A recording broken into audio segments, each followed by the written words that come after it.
أعوذ بالله من الشيطان الرجيم. بسم الله الرحمن الرحيم. ولقد كتبنا في الزبور من بعد الذكر أن الأرض يرثها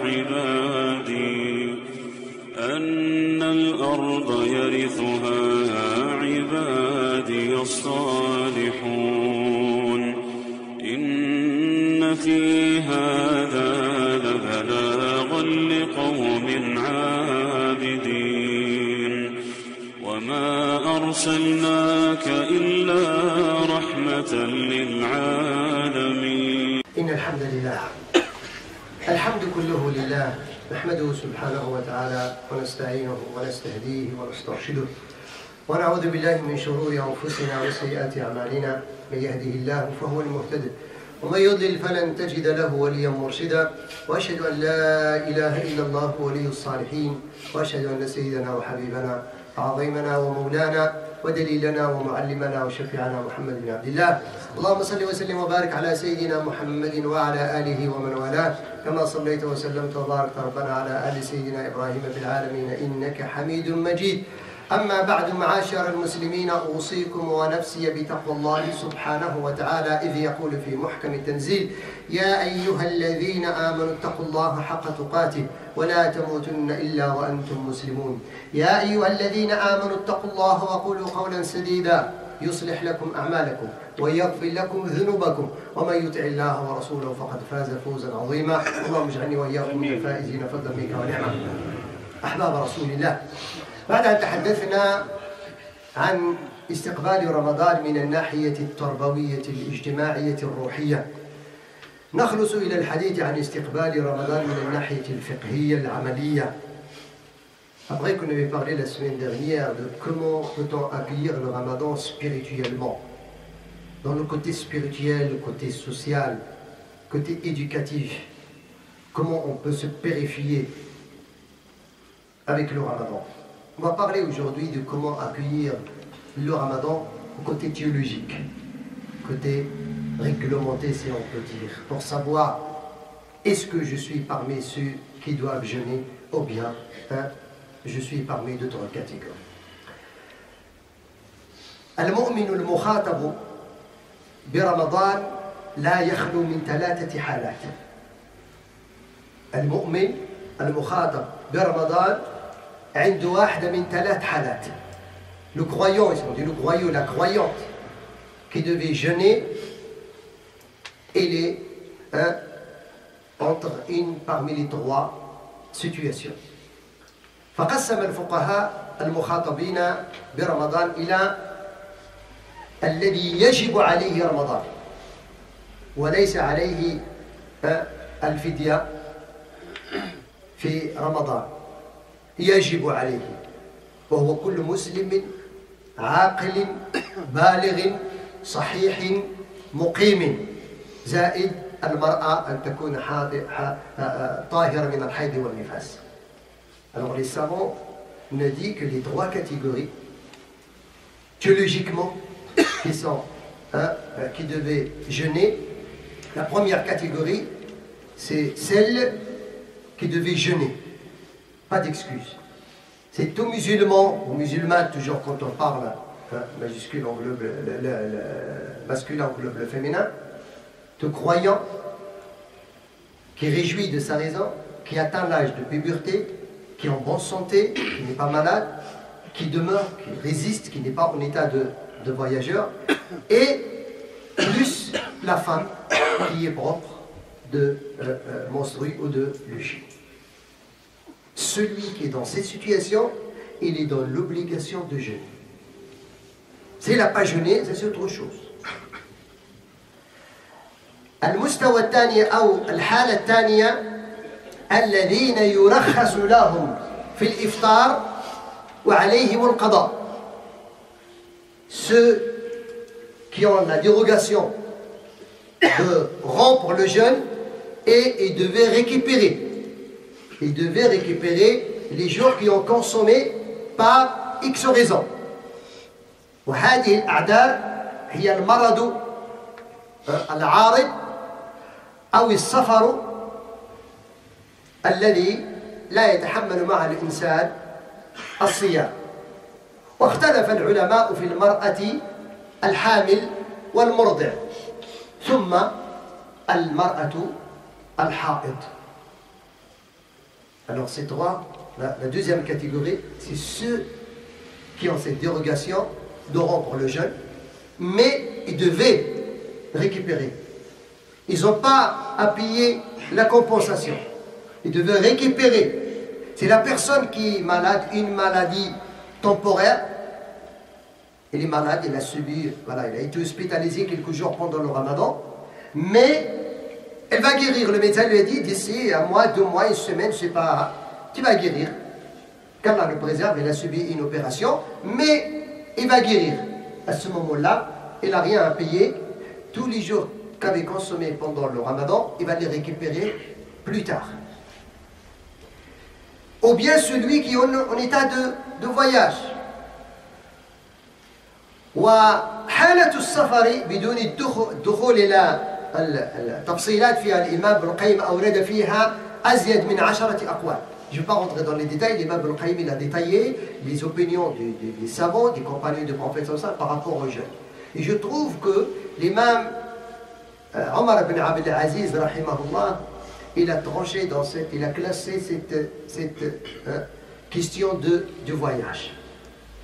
Et il a regroupé la pratique et les paroles du prophète et ses compagnons.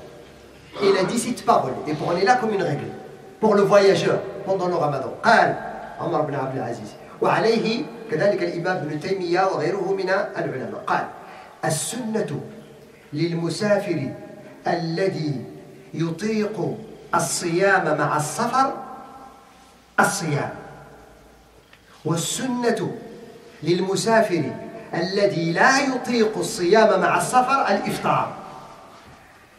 وانتهينا. Sans rentrer le prophète et la vie, parce que le prophète parfois il jeûnait, parfois il rompt le jeûne pendant le il n'a pas une règle stable. Alors il ne faut pas ramener des hadiths qui ont une comment dirais-je, cause bien spéciale, Oulaïk al-Usat, ainsi de suite, il faut le comprendre dans son sens. Alors ce savant-là, ainsi que d'autres, nous disent une règle pour le voyageur.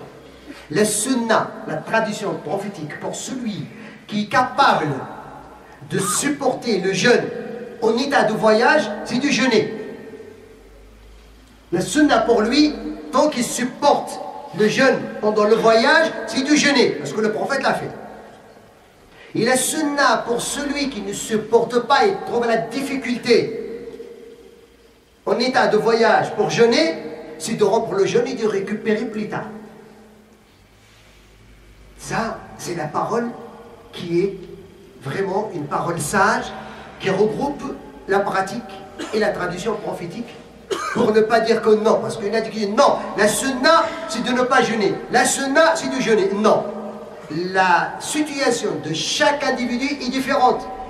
Selon sa situation, c'est à lui de trancher, sans rentrer dans les détails. Alors le voyageur, celui qui voit qu'il est capable de jeûner, c'est très bien. Même dans le Coran, Allah subhanahu wa ta'ala, quand il nous a donné la dérogation pour le jeûne, il nous a dit, et s'il veut jeûner, c'est encore mieux pour eux.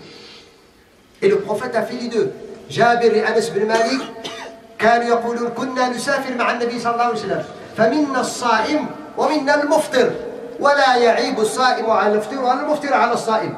Jabir et Anas disaient, on voyageait beaucoup le prophète pendant le ramadan, il y en a parmi nous ceux qui jeûnent, il y en a parmi nous ceux qui rompent le jeûne à cause du voyage. Et le jeûneur ne reproche pas à celui qui rompt le jeûne, et celui qui rompt le jeûne ne reproche pas à celui qui jeûne. Et le prophète voit les deux catégories devant lui, et il ne dit rien. Et lui-même, parfois il jeûne, parfois il ne jeûne pas. Mais le prophète sallallahu alayhi wa sallam, il a légiféré à toute la communauté jusqu'au fin du temps. Alors, aujourd'hui, personne n'a le pouvoir de prendre une décision pour dire que c'est ça le meilleur. Et point à la ligne, ça en parle la théologie. ثم المرأة الحائض, elle ne doit pas jeûner, et si elle a jeûné, son jeûne n'est pas valable. La femme qui s'est menstruée, qui a ses lechus, elle a cette dérogation. Allah subhanahu wa ta'ala connaît cette nature, il l'a créée, c'est ce qu'il a même s'il est capable de jeûner, il ne doit pas jeûner. Il ne récupère pas la prière, mais il récupère les jours plus tard. Alors ça, le malade, celui qu'on a dit, ce n'est pas une maladie chronique, une maladie, il a l'espoir de guérir. Tant qu'il a l'espoir de guérir, il n'a pas à payer la compensation. Troisième catégorie, الإنسان المريض مرضا مزمنا أو الشيخ الكبير أو المرأة الكبيرة التي لا تطيق الصيام. وأدخل عبد الله بن عباس وعبد الله بن عمر رضي الله عنهما المرأة الحامل والمرأة المرضع في قوله سبحانه وتعالى: يا أيها الذين آمنوا كتب عليكم الصيام كما كتب على الذين من قبلكم لعلكم تتقون أياما معدودات فمن كان منكم مريضا أو على سفر فعدة من أيام أخرى وعلى الذين يطيقونه فدية طعام مسكين ومساكين فمن تطوع خير له وأن تصوموا خير لكم إن كنتم تعلمون. Dans ce verset-là, Allah subhanahu wa ta'ala nous a regroupé toute la théologie des règles jurisprudentielles du Ramadan. En y disant, Allah vous a prescrit le jeûne comme il a été prescrit aux nations avant vous, afin d'atteindre la piété. Par contre, celui qui est malade, en état de voyage, ou ceux qui le supportent avec difficulté, Abdullah ibn Omar, Abdullah ibn Abbas, il disait à leurs femmes qui sont en état d'allaitement ou bien en état de grossesse: vous êtes antunna mimman yutiqunahu. Vous êtes parmi ceux qui les supportent avec difficulté.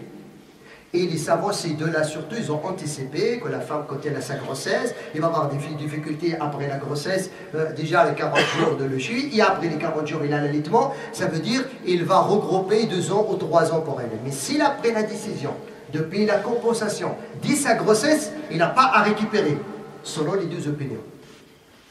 L'imam Shafi'i, il est rentré dans des détails, s'il a besoin de rompre le jeûne par rapport à la protection de son bébé, il doit récupérer et donner la compensation. S'il n'a pas besoin, c'est pour elle ou c'est pour les deux. On ne va pas rentrer de ça, ça reste leur ijtihad. Mais moi je dis, pour la théologie, la femme, c'est elle de prendre sa propre décision. S'il voit qu'il est capable de récupérer plus tard, après sa grossesse, et son allaitement, il récupère et il ne paye pas de compensation. S'il voit que ça va être des difficultés pour elle, il y en a qui nous appellent pour nous dire: ça fait le 2e ou le 3e ramadan parce que j'ai 2 grossesses qui se suivent et j'avais même pas à récupérer le ramadan de l'année dernière et je suis encore tombé enceinte, comment je veux faire? Alors c'est à elle de c'est à elle de voir sa situation.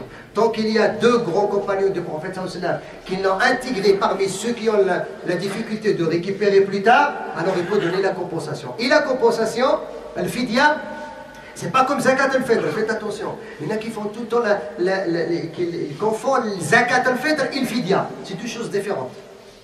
Zakat al-fitr, il est déterminé par le prophète. Sa'un. C'est 2 kilos et des poussières et 75 grammes de la nourriture. Le fidya, c'est nourrir un pauvre. C'est pour ça, parmi les ulama, man qal anna al-fidya nisf as-sa', minhum man qal rubu' as-sa'. Parmi les savants qui disent le fidya, la compensation, celui qui est incapable de jeûner, il doit nourrir un pauvre, c'est la moitié de la somme de zakat al-fitr. Si on peut dire aujourd'hui zakat al-fitr à 7 €, alors 3,50 €, 4 €, c'est le fidya, la compensation. Ils ont l'habitude de payer 5 €, je dis chapeau à nos frères turcs qui ont fixé pour la vraie étude, c'est 10 € normalement, les zakat al-fitr, en faisant la moyenne de ce qu'on consomme aujourd'hui. En tout cas, comme vous le savez, les zakat al-fitr, tout est augmenté cette année, même zakat al-fitr. Vous êtes au courant? Macron, il est venu, il a augmenté tout, même les savants, ils ont augmenté avec eux. Mais ça n'a rien à voir avec l'augmentation des savants, c'est la théologie. C'est le fait de faire une étude pendant 2 ans, et j'étais parmi ceux qui ont fait cette étude, de vraiment y aller faire l'étude sur le champ, et de mesurer, et de voir la moyenne de ce qu'on consomme. En général, on a trouvé normalement, c'est entre 7 et 8 €. Parce que ça fait plus de 17 ans, comment dirais-je, le pouvoir d'achat il augmente, et tout augmente, mais on n'a jamais fait attention que Zakat al-Fitr, il est lié à ce qu'on consomme, et tant que ce qu'on consomme, ça augmente automatiquement, au fur et à mesure, il doit y avoir une augmentation. Pourquoi les théologiens ils ont fait ça? Parce que c'est une responsabilité. Parce que le fait de donner Zakat al-Fitr, mais ne pas donner la moyenne qui doit être donnée, on n'a pas donné Zakat al-Fitr. Parce que si on devait donner ça, mais on a donné ce qui est équivalent à la moitié de ça, on n'a pas donné Zakat al-Fitr. Et puis aussi le vieux ou la vieille qui ne peuvent pas jeûner. C'est eux aussi, ils ne doivent pas jeûner. Parce que si le jeûne il meurt, il a commis quelque chose qui ne va pas. Ou bien une maladie chronique, une maladie à vie. La personne qui ne peut pas, qui a un traitement jour et nuit, il doit prendre les médicaments, ou bien sa santé ne supporte pas, c'est celui qui va payer la compensation. Et la compensation, soit il la donne d'un seul coup le premier jour, soit chaque jour il nourrit, soit lui-même il nourrit, donne un repas directement, ou bien il paye un repas comment dirais-je, le repas en tout cas, la porte est ouverte dans le verset 184 du chapitre 2.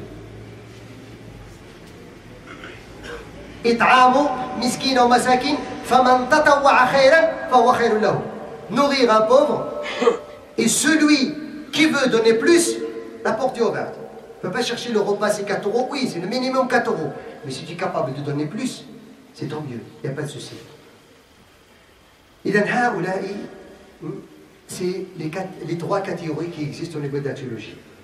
Chacun de nous, il doit savoir dans quelle catégorie il est, parce que aussi, on doit adorer Dieu subhanahu wa ta'ala avec science, c'est pas avec autre chose. أما ما ينبغي تجاوزه في رمضان أثناء الصيام وما ينبغي فعله وغيره فالإنسان أحباب الكرام يعيش حياته طبيعية. On vit notre vie humaine normale. On se douche, on prend le parfum, on fait... Il ne faut pas compliquer, le ramadan ce n'est pas une prison. On se douche chaque jour, s'il fait chaud, s'il a besoin, je prends le parfum, je m'habille bien comme il se doit, et ainsi de suite, je maîtrise ma langue et arrêter de parler n'importe quoi, et j'essaie comme on avait parlé la semaine dernière, le côté spirituel. On peut faire le siwak avec répréhensible de l'imam Malik après-midi, quand je sais que je peux brosser les dents avec la brosse à dents, si je vois que l'odeur de ma bouche ça peut gêner, mais tant que je suis vigilant que je ne dois pas avaler quelque chose. Je peux me brosser, je peux faire siwak sans problème, tant que je n'avale pas normal. Et après, faire une prise de sang, prendre une injection, tout ça, ça ne rompt pas le ramadan. Même l'insuline, ça ne rompt pas le ramadan. Parce que l'insuline, ce n'est pas une nourriture. Seul ce qui rompt le ramadan, ce qui rentre par le nez et on trouve le goût dans la gorge. Et ce qui rentre par la bouche, ça c'est. Mais tout ce qui rentre par autre chose, ça ne rompt pas le jeûne. As'Allah al-Qadir, li wa lakum tawfiq,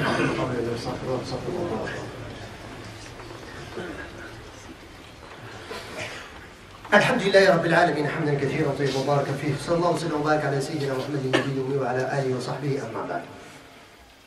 Alors يبقى لنا متى نصوم. Il nous reste c'est quand on va jeûner. هنا كذلك خلاف العلماء. أنا سأسرد لكم الخلاف وكل يتحمل مسؤوليته. لن أفرض عليكم رأيا ولا قولا. C'est quand on va jeûner. Aussi c'est important parce que le prophète sallallahu donne bien, évidemment, l'attention à cela. On ne va pas jeûner quand on veut. Il y a bien un temps déterminé pour jeûner et pour finir le jeûne. ورد في ذلك حديثين اثنين هما سبب الخلاف. Deux hadiths du prophète sallallahu c'est la base de la divergence entre les savants pour déterminer le début et la fin du ramadan. الحديث الأول حديث أبو هريرة خرج الإمام البخاري ومسلم قال فيه النبي صلى الله عليه وسلم صوموا لرؤيته وأفطروا لرؤيته فإن غم عليكم فاستكملوا شعبان 30. Jeûnez quand vous voyez le croissant, rompez les jeûnes quand vous voyez le croissant, c'est les caché par quelque chose, غم عليكم à cette époque-là il va être caché par le nuage, complétez Sha'ban 30. Voilà hadith authentique le Bukhari ou Muslim. الحديث الثاني حديث عبد الله بن عمر بن الخطاب رواه البخاري ومسلم.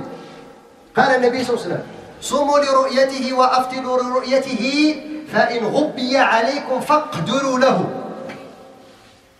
Le prophète a changé le terme. Jeûnez quand vous voyez le croissant, remplissez le jeûne quand vous voyez le croissant.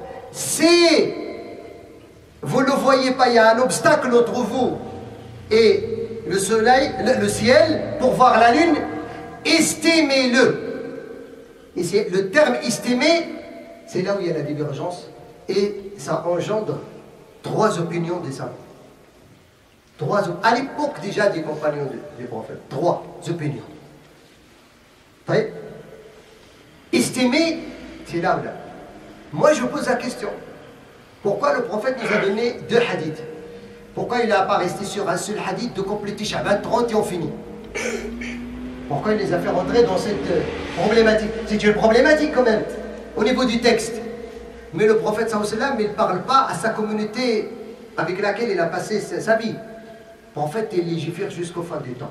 Pour ça, je veux dire l'opinion de l'imam Ahmed, à l'époque de l'imam Ahmed, comment il a traduit estimé, faqduru. Ça veut dire quoi faqduru? Qaddar al-shay'a, ça veut dire haddahu al-aqsa. Comme Allah subhanahu wa ta'ala, yabsutu ar-rizqa liman yasha wa yaqdir. Ça veut dire dayaqa alayhi, restreint. Alors, al-ra'y al-awwal, la première opinion, il a pris le hadith, le premier hadith, sans chercher à comprendre. Il a dit: si on voit le croissant, on jeûne. Si on ne le voit pas, on termine Sha'ban 30, on ne cherche pas à comprendre. Ça, c'est une opinion. Deuxième opinion, c'est l'opinion surtout de Abdullah ibn Omar, rapportée par l'imam Ahmed. C'est lui qui a pris la même. C'est quoi? C'est le contraire du hadith. Abdullah ibn Omar, كان إذا أرسل غلامه قال انظر إلى الهلال، فإذا رجع الغلام فقال له إن السماء صافية وليس هناك هلال، قال إذن شعبان 30. وإذا قال له إن السماء غائمة ولا نستطيع رؤية الهلال قال إذن غدا رمضان. Le contraire de finir. Abdullah ibn Omar, lui, il a pris le contraire du hadith parce qu'il a traduit estimé faqduru lahu de compter Sha'ban 29 seulement. Si vous n'arrivez pas à voir si le soleil n'est pas dégagé, vous devez finir Sha'ban 29 seulement, le lendemain sur Ramadan. Pourquoi? Lui, Abdullah ibn Omar, il dit, ainsi qu'Anas ibn Malik, ainsi qu'Uthman ibn Affan, ainsi qu'Ali ibn Abi Talib, ils disent une règle. Par précaution, ils disent, c'est mieux que je jeûne le dernier Sha'ban que je rompe le premier Ramadan. Parce que faites attention, le hadith qu'on utilise souvent, Man sama yawm al-shakki faqad asa Aba al-Qasim, c'est pas hadith. C'est pas hadith du prophète, c'est pas lui qui l'a dit. C'est Mu'adh ibn Jabal qui l'a dit. C'est pas hadith du prophète. Celui qui a jeûné la journée du doute, il a désobéi au prophète, c'est pas hadith du prophète. Pour ça, les compagnons, ils n'en parlent pas de cette parole. C'est pas hadith du prophète. Je veux parler de la théologie. Les règles, comment ils sont. Alors, Abdullah ibn Omar, lui, si le soleil n'est pas dégagé, il estime que le croissant est derrière le nuage. Il jeûne le lendemain. Et Ahmed, l'école Hanbalite, il a pris cette opinion. Troisième opinion, ça a commencé dès l'imam Abdullah ibn Shikhir, parmi les grands tabi'in. Il a dit, l'imam Ibn al-Arabi al-Maliki, ce n'est pas l'Ibn al-Arabi al-Soufi, parce qu'il y en a qui ont des problèmes avec Ibn al-Arabi al-Soufi, on ne parle pas. L'imam Ibn al-Arabi sahib Ahkam al-Qur'an, l'imam al-Maliki. Lui, il a essayé de regrouper les deux hadiths pour dire, les deux hadiths ils sont complètes. Hadith finir Sha'ban 30 et hadith estimez-le, en vérité ils se complètent. Pourquoi? Il a dit que le prophète sallallahu alayhi wa sallam, il a parlé à ses compagnons par rapport à leurs moyens. Ils n'ont pas les moyens d'estimer. Et il leur a dit, vous n'avez pas les moyens d'estimer, et malgré ça, Abdullah ibn Omar, il a estimé. Alors vous finissez le Sha'ban 30 parce que vous n'avez pas les moyens. Ibn al-Arabi est à son époque. Et la majorité des Shafi'ites, ils ont dit, quand l'astronomie se développe, aujourd'hui, on est capable de dépasser, notre vision, il est capable de dépasser les nuages. C'est vrai ou c'est pas vrai? Avec les moyens qu'on a aujourd'hui, est-ce qu'on peut dire qu'on n'a pas vu le croissant parce qu'il est caché avec les nuages? Est-ce qu'aujourd'hui c'est logique de dire ça aujourd'hui? Aujourd'hui on s'envole sur les nuages. Il se peut qu'aujourd'hui, celui qui a croisé le croissant, quand l'avion il est dans l'altitude plus que le nuage, il va voir le croissant. Mais quand il atterrit, il va dire, oui mais apparemment il y a les nuages. Je l'avais vu quand j'étais au-dessus du nuage, mais quand je suis en bas, je ne les vois plus. Et avec les moyens aujourd'hui, on peut estimer Alors il a dit Ibn al-Arabi ainsi qu'Abd al-Shikhir, si on peut utiliser ce moyen si on a trouvé sa fiabilité, on peut l'utiliser, on peut savoir que le croissant il est né ou le croissant il n'est pas né. Et aujourd'hui on parle des choses exactes. C'est pour ça aujourd'hui l'estimation de la prière, 5 fois par jour. Est-ce qu'il y a parmi nous aujourd'hui celui qui veut faire la prière de Subh, qu'il sort d'abord de chez lui ou bien qu'il monte sur le toit pour voir est-ce que l'aube est claire? Comment vous priez? En suivant le calendrier. Vous n'avez jamais posé la question d'où vient ce calendrier? C'est un calcul astronomique le calendrier. C'est selon le lever du soleil, le coucher du soleil, selon les saisons, selon et ainsi de suite. Le prophète sallallahu de Hadith Jibril rapporté par le Muwatta, quand il a défini les horaires de la prière, il a défini les horaires de la prière naturellement. Priez quand vous voyez l'aube, et priez quand vous voyez le soleil, il commence à s'incliner vers le zénith, et priez quand vous voyez l'ombre de l'un de vous pour l'Asr et doublé, et priez quand vous voyez le soleil est couché, et priez quand vous voyez Shafaq al-Ahmar est disparu. Aujourd'hui, on respecte ces hadiths? On ne respecte pas. Pendant le Ramadan, 2 fois par jour, sur quoi on se base pour rompre le jeûne et pour arrêter de manger sahur? On se base sur quoi? Le Coran il nous a dit buvez et mangez jusqu'à ce que vous distinguez le ténèbre de la nuit et la lumière de l'aube. C'est qui mange et pratique ce verset là aujourd'hui? Croyez-moi, on mange en suivant notre smartphone, en suivant le calcul astronomique. Alors je ne veux pas vous imposer, moi je suis fiable pour le calcul astronomique, parce que ces objectifs ça nous sort de pas mal de problèmes. On peut connaître le début du Ramadan et la fin du Ramadan, et on peut organiser notre vie comme il se doit.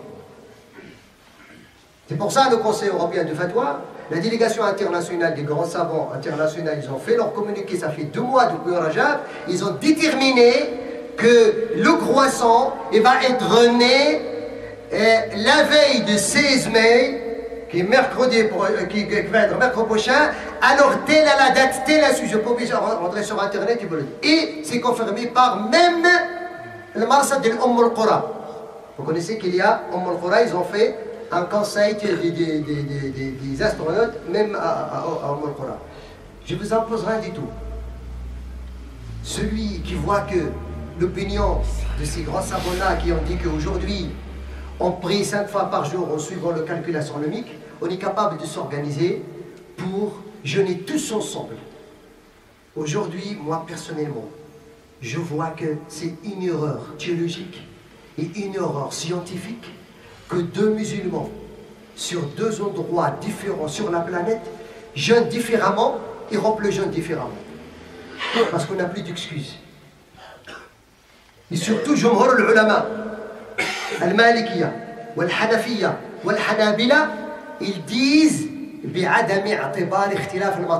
ils disent, ces 3, à l'exception de Shafi'i qui disent que chaque nation, chaque pays, il peut observer son croissant. Mais les 3, ils ont dit, normalement, tous les musulmans sur la planète, ils devaient tous jeûner un seul jour et rompre le jeûne un seul jour, parce que le prophète nous dit il ne parle pas à ses compagnons, il parle à toute la communauté. Normalement, là où le croissant est né, et on l'a vu, Et même les calculs, ils l'ont confirmé, parce que le calcul, il n'est pas opposé à la vue, à l'œil nu. Ça veut dire, là où le calcul nous dit que le soleil, la lune, ou bien le croissant, il va être né, on va l'observer là-bas. Si l'œil nu confirme le calcul, on n'a pas à chercher à comprendre. Mais la politique nous a divisés, croyez-moi. Parce que quand les Algériens cherchent leur croissant à côté des Marocains, et à côté des Libyens, et à côté des Tunisiens, vous croyez qu'il y a un croissant marocain, et un croissant algérien, et un croissant tunisien? Alors c'est ça, on a divisé la religion par des croissants nationalistes. C'est pas possible. Parce que normalement le croissant, il naît une seule fois. Il n'est pas selon son passeport. Il n'a pas de passeport le croissant. Il naît une seule fois. Alors normalement, là où le croissant a été vu, il y a des musulmans qui prient avec les moyens qu'on a aujourd'hui. Elle a été vue là-bas, même c'est au Chili. Il y a une petite mosquée. Il y a des musulmans qui ont transmis l'information qu'on a vu la lune là-bas. C'est bon, on doit tous jeûner. Et on est une seule communauté. أسأل الله العلي القدير أن يوفق المسلمين ليجتمعوا على كلمة التوحيد وأن يجتمعوا على دينهم فيما يرضي الله ورسوله. اللهم اغفر ذنوبنا واستر عيوبنا واهد قلوبنا واجمع شتاتنا وألف على الحق قلوبنا ولا اجعل منا ولا معنا ولا من بيننا شقيا ولا محروما. اللهم إلا علينا شهر رمضان باليمن والأمان والسلامة والإسلام. اللهم يا ربي نسألك أن تجعله سببا لوحدة المسلمين فيما يرضيك. اللهم اجعله سببا لقوة المسلمين فيما يرضيك إنك نعم المولى ونعم النصير. وصل اللهم وسلم وبارك على سيدنا محمد والحمد لله رب العالمين وأقم الصلاة.